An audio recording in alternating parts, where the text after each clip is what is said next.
అడుగుతున్నారు. కాదు కనకరావు గారు, పెంచలయ్య గారు చంపిన మాట వాస్తవం. అయితే ఎవరు చంపారు? దుండగులు చంపారా, గంజాయి బ్యాచ్ చంపారా, లేకపోతే టీడీపీ జనసేన శ్రేణులు చంపారా? అది కదా ఇంపార్టెంట్.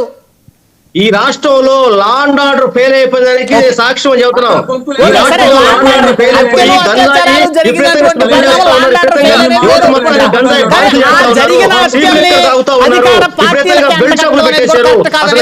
మద్యం అనేది ఏర్లే పారుతా ఉంది. ఈ రోజు మీరు అన్ని కల్తీలు అయిపోయి తయారైపోయి ఈ రాష్ట్రంలో 600 సంఘటనలు జరిగితే 30 మంది పిల్లలు చచ్చిపోయారండి ఈ ప్రభుత్వంలో. ఓకే, సమయం లేదు కనకరావు గారు. బ్రహ్మనాయుడు గారు, నేను ఇందాక సోదరి రజనీ గారు కొన్ని మాటలు మాట్లాడారు. ఆమె గ్రేట్ హైకోర్టు లాయర్ గారు కదా, ఆమె ఏదైతే ఈ లడ్డు కల్తీ విషయం మీద దాదాపు 100 డిబేట్లు ఆమె కూడా మాట్లాడారు. మరి ఆమె ఆ రోజు హైకోర్టుకో సుప్రీంకోర్టుకో వేయచ్చు కదండి. ఆ రోజు ఏం చేశారు అంటున్నారు.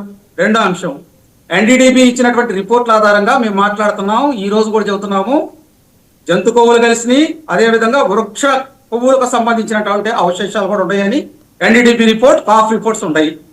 మూడో అంశం, ఎవరంటే ఉండవల్లి అరుణ్ కుమార్ గారు చెప్పారు, ఆయన ఏదో సైంటిస్ట్ అయినట్టు మేడం గారు చెబుతున్నారు. ఆయన సైంటిస్టా? కొంచెం అవగాహన ఉన్నటువంటి వ్యక్తి రాజకీయాలు.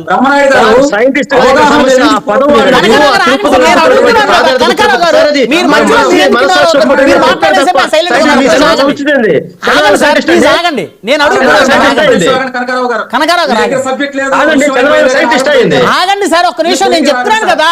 సరే, వారు అడిగారు, ఆయనకు సీనియర్ సామాజిక రాజకీయ ఆగండి సాహిబ్ గారు.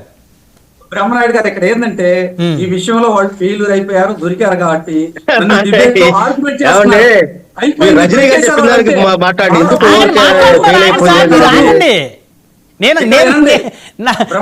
మీరు తీసుకున్నారు. కనకారావు గారు ఆగండి, వారిని మాట్లాడి పాప కంటిన్యూ చేయండి సార్. సాహిబ్ గారు, నేనేమంటానంటే ఉండవల్లి అరుణ్ కుమార్ గారు చెప్పిన వాస్తవా, ఎన్డీడీపీ ఇచ్చినటువంటి రిపోర్ట్ వాస్తవా?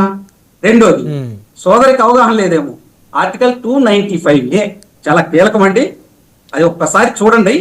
దాని ప్రకారం యూనోకి తిరుపతి లడ్డుకి మీరు మాట్లాడటం చాలా తప్పు.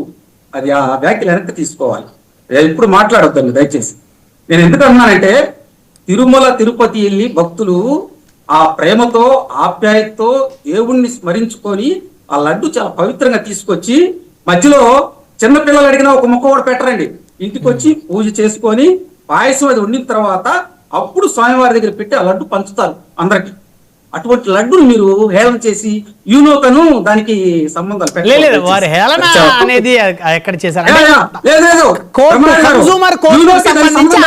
చెప్పారు. లడ్డు అంశం మీద మీరు ఆ రోజు మీ కూటమి తెలుగుదేశం, జనసేన, బీజేపీ మీరెందుకు కేసు వేయలేదని అడిగారు. రెండింటిని కంపేర్ చేయరు. నేను చెబుతున్నానండి, కంపారిజన్ చేయొద్దండి అని అంటున్నాను నేను దయచేసి. సరే,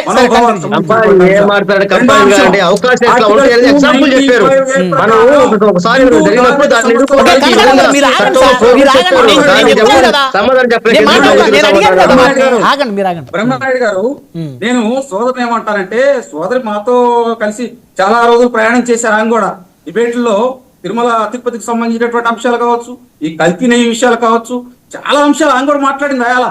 మరి ఆ రోజు నిజమైంది, ఈ రోజు ఎందుకు అబద్ధం అవుతాయండి? సోదరి, ఇప్పుడు ఆమె ఊరక పార్టీ ఏదో బయటకు వెళ్ళిపోయినంత మాత్రం ఆరోపణలు చేయకూడదు, చాలా తప్పండి. ఒక వ్యక్తికి వ్యక్తిత్వానికి సంబంధించినటువంటి అంశాలు నేను చెప్పేది, ఇవన్నీ ప్రజలు గమనిస్తూ ఉంటారండి.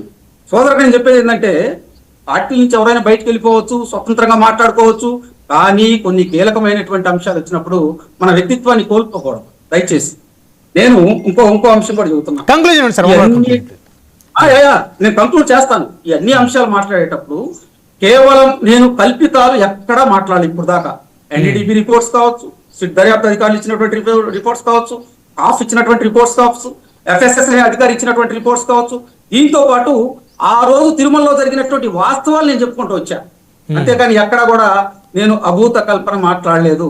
నేను ఇంకోటి, వైవి సుబ్బారెడ్డి గారు బయటకు వచ్చి మాట్లాడినటువంటి అంశం కూడా కల్తీ జరిగి ఉండొచ్చండి అని అన్నాడు ఆయన. నేను అది కూడా వ్యక్తీకరించట్లేదే. దాని తర్వాత మరి ఒక 5గురు ఏదైతే సుప్రీంకోర్టు న్యాయస్థానానికి